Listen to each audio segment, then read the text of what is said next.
Então vamos explicar para o público o que é o Distritão. Muito bem. As pessoas não estão entendendo o que é o Distritão. Distritão é o seguinte, hoje, como é que funciona? Hoje nós temos um sistema chamado proporcional. Então, você pega o número de votos, divide ali, vê quantos votos teve cada partido, e aí, dependendo da quantidade de votos de cada partido, o partido tem cadeiras a serem preenchidas na Câmara dos Deputados. É assim hoje. Esse é o jeito que está hoje. Isso. O jeito que está hoje. Então, assim, se o PMDB, por exemplo, o MDB, conseguiu 50% dos votos, ele teria 50% das cadeiras. E aí vai entrando por ordem de votos do MDB. Pode ser que tenha alguém ali com uma votação pequena, mas o partido fez muito voto. Foi por isso que o PSL é o partido que tem a maior bancada hoje na Câmara dos Deputados, porque o PSL teve muito voto. Então, ele tem o maior número de deputados. O que a Renata Abreu quer? Ela quer acabar com isso. Quer que entre os mais votados, independente do partido. Aí, o que vai acontecer se isso passar? Ou seja, pessoal? Um voto vale um voto. Um voto vale um voto. Então, não interessa quantos votos teve o PSL, o MDB, o PSDB. Assim, se não você interessa não olhar... o voto de legenda, né? Não existe mais voto de legenda. Se você não olhar para o futuro, você vai achar isso bom. Você vai falar, é isso mesmo, tem que entrar quem são os mais votados. Mas isso tem um problema grave, porque isso traz para dentro da política aquele que tem o maior poder aquisitivo, aquele que é apoiado por fragmentos da igreja, por exemplo, porque aí a igreja toda se mobiliza e consegue fazer com que mais deputados fiquem lá. Aqueles que são apoiados por narcomilícias, porque tem muito dinheiro por fora. Então isso é um problema grave. Isso está acontecendo, está em discussão e está sendo pautado lá na Câmara. E tem muita gente apoiando, viu? Quem vai sair perdendo seremos nós, pode ter certeza. E onde é que entra a questão do voto impresso? Essa galera que está trabalhando... Peraí, tem uma complementação aí do Distritão, que eu acho que é importante a gente falar aqui para o público, que as mulheres, especialmente, também, eu acho que o Vitorino sabe, a Fernanda também, têm se mobilizado para ter 50% de cadeiras femininas no parlamento. Então, existe também projeto sobre isso, existe um lobby sobre isso, ele não está bem consolidado ainda, ele está dissipado, mas existe para que sejam reservadas 50% de cadeiras para o público feminino. Então, eu achei importante... Tem coisa aí, Jô, porque a Renata Abreu, que é relatora, está falando em 15 só. Eu sei que ela é mais moderada, que ela não trata desses 50% de cadeiras para as mulheres, mas existe um grupo de senadoras e de deputadas que fazem essa aposta também, que é o mesmo modelo chileno. Então, quando se discute a nomenclatura do sistema eleitoral, para saber quem é que vai e como vai assumir essas vagas, é indispensável considerar também o que o grupo feminino tem demandado, até em relação às tendências no mundo, né? Porque hoje o espaço para a mulher dentro do parlamento, ele é muito pequeno.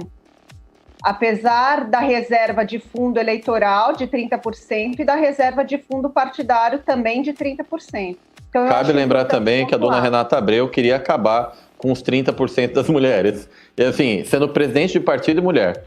Eu vou responder rapidamente aí, Aldrin, a questão do que é o voto impresso. Porque tem muita gente também sendo levada ao erro. Estão achando que você vai chegar na urna, vai preencher o voto e vai levar algo para casa. Você não faz isso. Não é isso?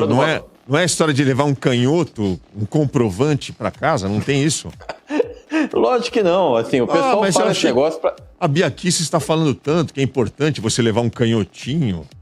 Não é isso? Não, poxa. Aí você vai profissionalizar a compra de voto. Imagina só se o eleitor puder levar um voto comprovando que ele vendeu o voto. E isso é maluquice, entendeu? Você tem muito lugar no Brasil que tem compra de voto. E aí a gente não pode levar um canhoto exatamente para não favorecer a compra de voto. Para não alimentar esse esquema viciado, né? De comprovante de voto, né?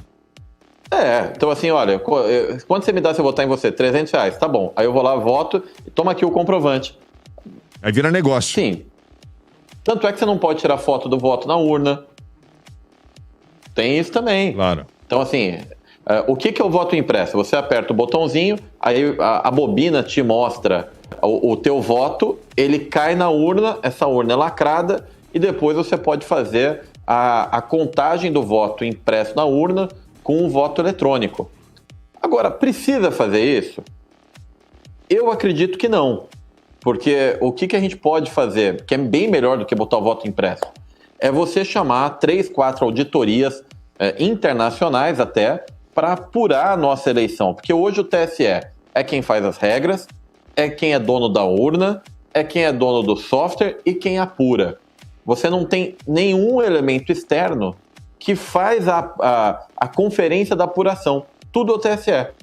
E aí isso gera essa narrativa maluca de que a gente pode ter fraude. Que é uma narrativa maluca. Assim, você não consegue ter fraude num país como o Brasil. Não é eleição de síndico de prédio, não. Maluca não, né? Tem uma estratégia aí por trás, né, Vitorino? Tá meio claro isso, né? Não, ele já sentiu que ele vai perder essa eleição.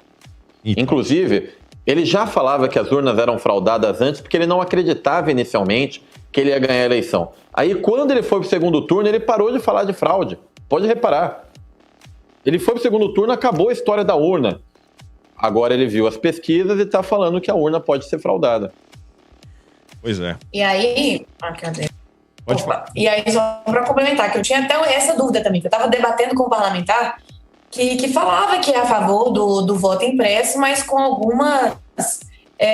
uns mecanismos de acionar essa recontagem. Não é qualquer um de qualquer... Aí eu falei, então tá, mas se vale para um, tem que valer para todos. Aí o vereador acha que teve mais voto e que a urna não computou. Isso vai gerar um grande problema.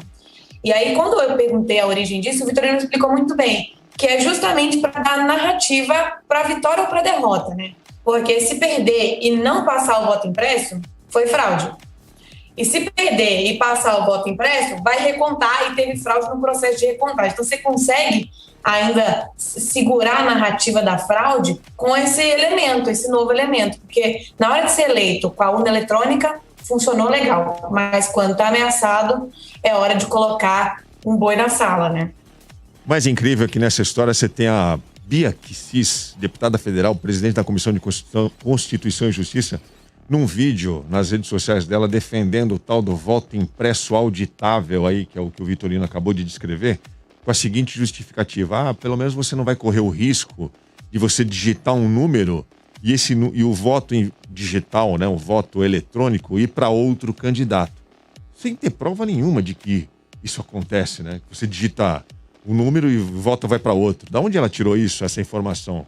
Né? Quais são as provas que ela tem para fazer uma afirmação dessa? Mas ela fez, está nas redes sociais dela, para justificar aí a defesa do argumento. Tem umas maluquices que é o seguinte: você sabe que brasileiro gosta de sacanear. Aí ele vai lá, digita um número, aparece a foto do número que não é do candidato dele, ele bate a foto e fala: aqui ó, eu digitei o número e apareceu a foto do outro candidato. Então tem uns espíritos de porco que faz para encher o saco mesmo. Bom, aqui ó. Vamos falar de... Para, Vitorino! Para, Vitorino! A grande verdade.